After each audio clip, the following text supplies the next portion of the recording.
Hello, class. Today in my discussion post, I'll be talking about the international cyber landscape. A lot of this is from an article that I read online. Basically, cyber attacks, they make headline news and continue to exercise the mind of cybersecurity professionals around the world. Focusing on how to prevent these attacks have been a main point to deal with. Denial of service attacks, man-in-the-middle attacks, phishing, and malware. They've become way more common, as they started up years ago. It's just become more and more common, especially as we get into this new technological age.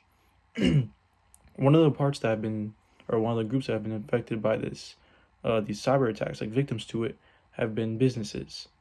They either, they can either be part of the cyber attack and they're victims and they know about it and they're trying to defend it, or some they've already been affected by, but they just don't know how it happened. It's definitely a very questionable thing.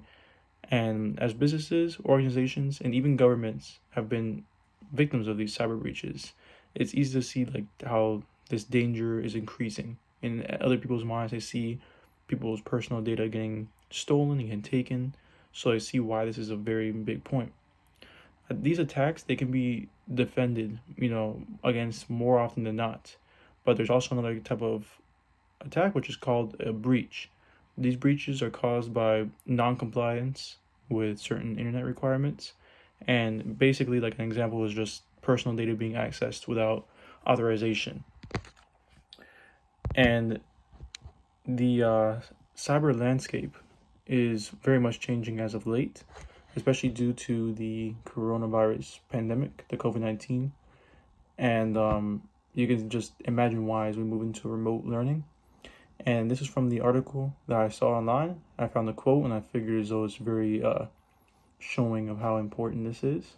And basically what it says is more than 80% of security leaders surveyed reported some disruption to day-to-day security operations due to the pandemic. Remote working was a challenge, as was the need to implement new business models without the due diligence that might typically be expected in a digital transformation program. Basically, what it's saying is just you can just see the increase in these attacks ever since the pandemic started, and it just goes to show you how starting up into a remote era where everything is through Zoom calls or just through anything on its own, it makes it more and more easy to, not more easy to hack, but just having more ability, more, resources to go out there and just attack it. And thus, this is what makes me feel as though this really has changed the cyber landscape